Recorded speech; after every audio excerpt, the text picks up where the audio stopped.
Hey, welcome back to another video. Thank you for joining me today. As always, I hope you're keeping well. So I'm going to be talking you through some of the chunkier books that I currently have on my TBR, and these are the big books that I'm aiming to read by the end of the year. And I figured I might as well come on here and talk about it because I feel like it's been ages since I've given you some big book motivation. So yeah, let's get into some of the humongous books that I want to read this year. So I'm going to start with some classics because I feel like classics are usually the most intimidating large books to have. And this summer I'm going to be aiming to read Don Quixote for the first time, and I'm really looking forward to it. I bought it in like January or February of last year, and I was aiming to read it last summer, but I unfortunately just did not have the time to do so. This is going to be my big chunky summer read this year. And if you're not familiar with the story, it was originally published in 1605 in Spanish and later translated into English, and it follows a man who was born of low nobility, and he's very much inspired by the books that he reads in order to go out and become a knight and to serve his country and to restore chivalry. That's his main goal. And it's also a commentary on classism that happens within society and the prejudice that then streams from that classism. I've never heard anyone say a bad thing about this book, and I think that's why I'm so inspired to read it. Also, thinking about reading this kind of gives me nostalgia for when I read The Count of Monte Cristo. I just really enjoy being completely immersed in a story and being able to take my time with it and fully appreciate it for what it is. It's just under 1,000 pages if you don't include the notes at the end. I was about to say that it isn't actually that long if you think about it, but realistically, even in comparison to some of the chunkier books that I've read in the past, it doesn't really compete with that. I feel like as long as it's under 1,000 pages, it's completely doable. The next classic that I have is Moby Dick by Herman Melville. This is a book that's been sitting on my TBR for about 4 years now. I got the Penguin Classics Deluxe Edition on special offer. I think I only paid like €6.50 for it at the time, so I thought that was a pretty good bargain. And the book itself is just over 600 pages, so it does look like it's quite large, but I feel like 600 pages is pretty average these days. So this book was published in 1851, and it's the story of revenge. It's about the captain of a whaling ship, Ahab, and his quest to hunt down Moby Dick, the sperm whale that crippled him on a previous sailing expedition. But the story's not actually told through the perspective of the captain, it's told by a sailor who's on the journey with him, Ishmael. And something that I think sounds really metal about this is the fact that the ship is adorned in bones of whales who already met their demise. So it's meant to look incredibly like creepy and prehistoric and all that sort of thing. So I know that a lot of people are very on the fence about this book. I've heard so many people say that they hate it because some of the chapters just go on and there's so much detail and stuff. But then I've heard other people just praise it and say that it's one of the best books that they've ever experienced. It is really just like 50-50 on whether I'll love it or I'll hate it. And I'm just so fascinated in finding out what I'm going to actually think about it. The next classic I have is Crime and Punishment by Fyodor Dostoevsky. So this is a book I was aiming to read last autumn. Again, didn't have enough time to do so. I am being a lot more realistic with my TBRs these days. Hopefully I'm not going to be doing that where I'm showing books that I just never ever get the time to get around to, but I'm still really motivated to read this because the plot sounds so interesting to me and like just something that I'm going to really enjoy based on my own personal taste. So this was published in 1866 and it's about a main character who has absolutely nothing to his name. He's living in squalor in this flat. And despite the fact that he is just living in poverty and has nothing in order to better his own life with, he still has a really grandiose idea of himself and he thinks he's superior to so many other people. He decides to hatch a plan which involves killing and robbing an elderly pawnbroker, and this will give him enough money, he believes, in order to get his life on track and in order to start liaisoning with people who he believes that he's in the ranks of. So this book explores the themes of existential angst and general isolation and alienation, and those are themes that I really enjoy reading.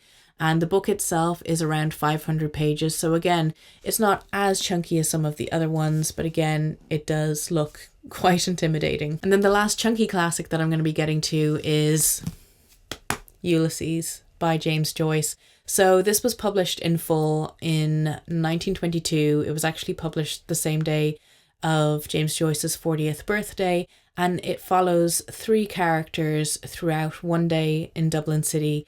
And it is a very difficult book to read because it's written in a stream of consciousness style of writing, and so many people just lose the will to live when reading it.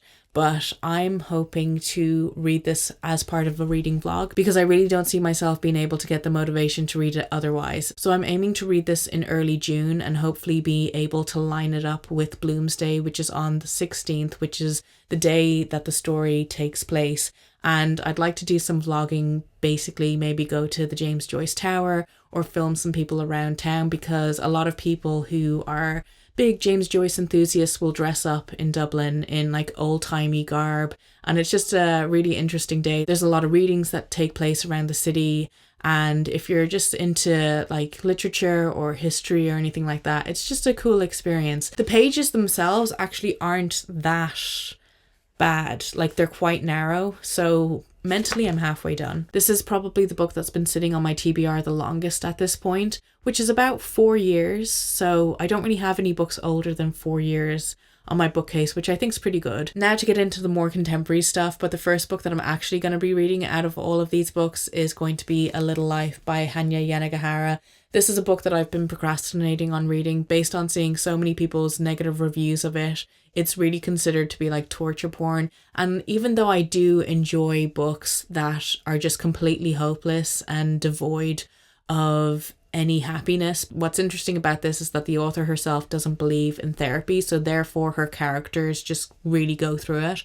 But it focuses on 4 friends who were initially young, starting out their life in New York City, and we see them with their hopes and their dreams and aspirations, and then as the book begins to progress, they start to lose hope and realize that the life that they had hoped for isn't actually attainable. Again, I am planning to do a reading vlog of this because I feel like it's kind of compulsory. If you're going to read A Little Life, that you need to do it as a vlog to go along with it and document the process and thoughts and feelings that might crop up. Really looking forward to reading this, surprisingly. And the book itself is just under 800 pages. So a book that I'm really looking forward to getting into, but I'm going to be purposely holding off reading it until the autumn time because I feel like it's going to be perfect to read then, is The Historian by Elizabeth Kostova. So this is about a young woman who is going through some of her father's possessions, and she starts to come about these letters. And the letters are kind of strange because the way they're addressed to the person, they're addressed as "to my unfortunate successor." And as she continues to read through these letters, she starts to put together a picture of her father that she's not familiar with. She starts to believe that maybe this has something to do with her mother's disappearance. And it explores the tale of Vlad the Impaler and Dracula, and it just sounds like it's going to be fantastic. I picked this up because I was really disappointed in reading A Dowry of Blood, which did not give me any of the Dracula sort of gothic vibes that I was looking for. So I'm hoping that this is going to be the one that delivers on reliving that sort of experience. This book is just about 700 pages long, so it doesn't look that long because the pages are really thin, but yeah, a pretty chunky book. Next is the only chunky Stephen King book that I currently own. It's Dreamcatcher. So this book is just under 700 pages, and it's about these 4 men who were childhood friends. They were the best of buds, and they drifted ways as they got older, as what, you know, can happen in friendships sometimes. And they end up getting back together to go on a camping trip in the woods in like North Maine. And it's everything that they were hoping for. They were rekindling their relationships that they had when they were younger. But things start to go wrong for this group of men when a stranger wanders into their encampment, completely lost and disorientated and muttering about weird lights in the sky. And from there, things just go from bad to worse. So this is a survivor horror tale, and it's a story that I've been really looking forward to getting into, but again, I've just been lacking the motivation to pick it up. And then finally, the last super chunky book that I have to show you that could very well be used as a doorstopper if I choose not to read it is The Priory of the Orange Tree by Samantha Shannon. Now, I have been procrastinating on reading this. I was initially super hyped to read it. I will say that this was very much a cover buy as well because the cover is just stunning. I love the metallic dragon on it. It's just so beautiful. Since owning it, I have seen multiple people put up reviews saying that they were quite disappointed in this. And to be honest, it really has rubbed off on me, and it's made me lose motivation to pick it up, because if people are struggling to follow along with the characters and become invested in their lives, Like, that's gonna be a hard one to read, you know, because 800 pages, man. If this book is 800 pages of meh, it's going to be such a struggle to read. And I think part of me is also put off this book just in case I do have the similar experience of these various reviewers. And I would be worried that it puts me into a reading slump.